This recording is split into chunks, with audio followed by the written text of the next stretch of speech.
No David Phoenix here, guys, and today I am a Sailor Scout.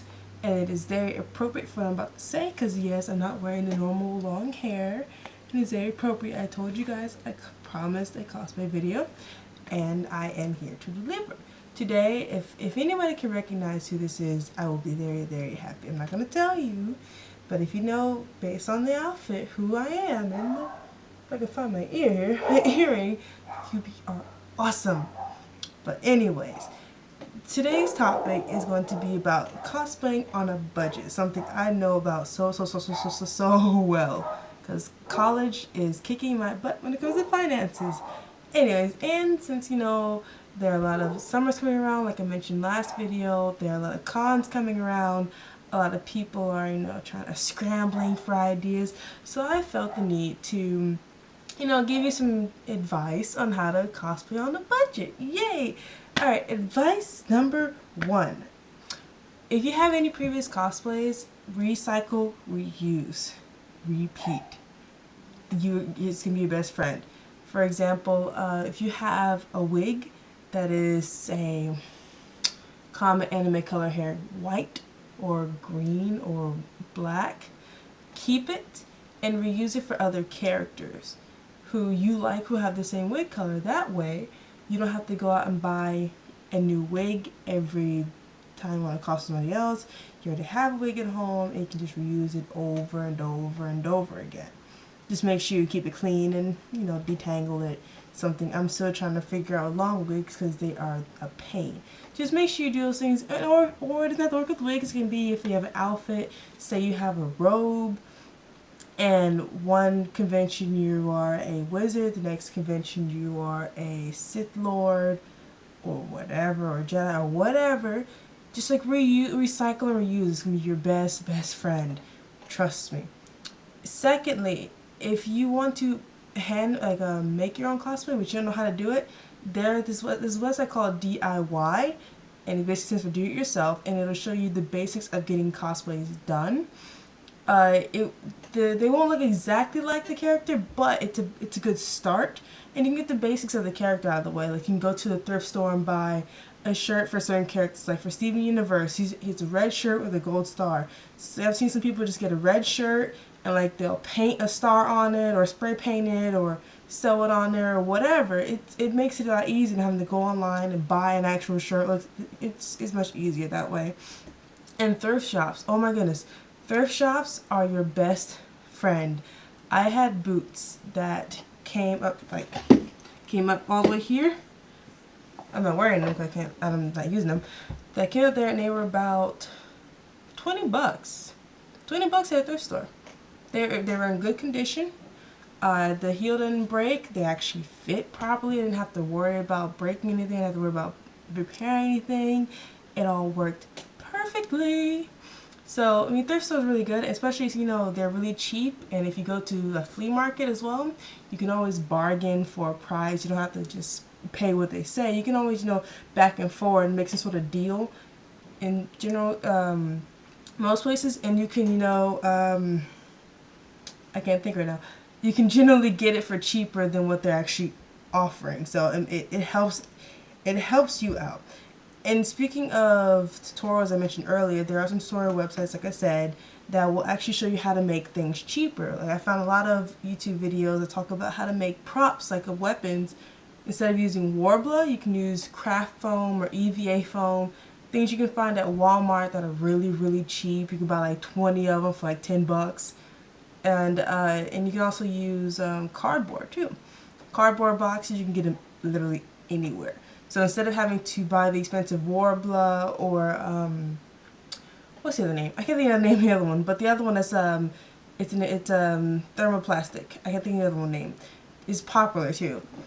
But instead of having to spend money on those, you can always just go to Walmart, tinker a little bit, play with some things, and go to garage sales too. Like garage sales are the best. You can find some great ideas for props. You can find a long pipe for a staff or a sword. Well, not necessarily a sword, but like most likely a staff or something.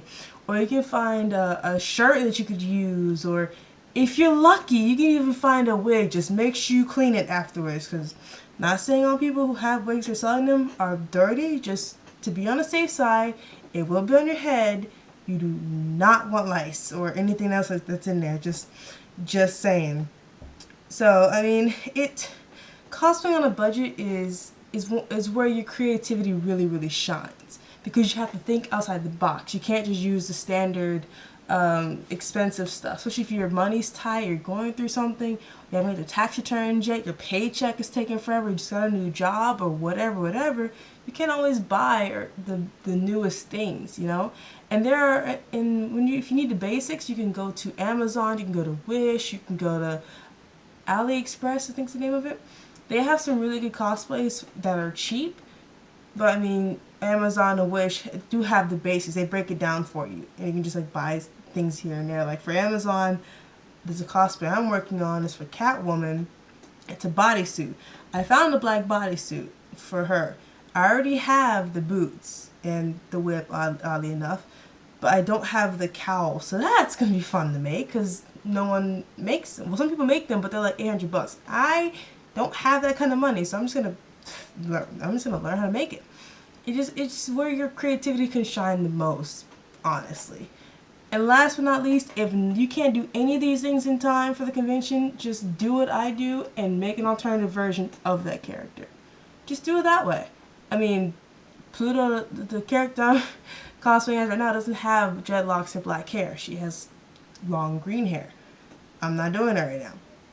There are alternative Sailor Scouts. There's so many Deadpools. Like there's a sailor Deadpool. There's a Deadpool from the Wild West. You have Harley Quinn, like Rockabella Harley Quinn. You have mentally insane Batman. They have different alternatives to characters you like. Like the basic idea of the character is there. You know who it is, but they look different. It's like the creator or the cosplayer's idea of this character. Like, what if they did this, or what if they did that? Which is really where your creativity shines. And if you're doing a last minute cosplay, that comes in handy too, because you don't have to scramble as much to get everything done. You can make it up as you go along. For example, I did a Pinkie Pie cosplay, and what I wanted to do was do Pinkie Pie's dress from I think the second Equestria Girls movie, and I couldn't make it in time. So what I did was I kind of turned my Pinkie Pie into a roller derby Pinkie Pie. Like I had roller skates, I had the knee-high socks, I had stripes on it, I had the belly shirt, I had the whole nine. I was a roller derby Pinkie Pie. My little sister was a Fluttershy, obviously. She's like a cheerleader, and so on and so forth. It's just, as long as people can recognize who you are, and that's your main point, that's all that matters. You'll be an alternative version of something, which is honestly where the creativity shines the most, because you're not sticking to the status quo. You're not sticking to what the original creator had in mind. You're just implying, what if this, what if that, and that's awesome. So I mean, cosplay on a budget, it can be fun and exciting as it is frustrating and complicated. It's one of those hand-in-hand things, but the more you do it, the more fun you have with it. I mean, I didn't make this outfit because I don't know how to sew yet. I got it off of AliExpress for like $80. So I mean, if you want to get a cheap outfit and you actually want to buy one, AliExpress and or Wish have some really good alternatives that are cheap if you want to go that route. But like I said, just have fun with it. I mean, it's an experience. Cosplaying is always going to be an experience. Good, bad, no matter what. You're going to learn something new no matter what you do. Anyways, that's all I want to tell you guys. Just, don't stress out about it. Just try to have fun with it. That's what I'm trying to do here. Anyways, that's the end of my little rant video thing. I want, in the comment section below, tell me some things that you guys do when you're cosplaying on a budget. And let's help each other out. But besides that, just slap that like button for me. And subscribe if you have not. Nerdy Ebony Phoenix is signing out. Peace.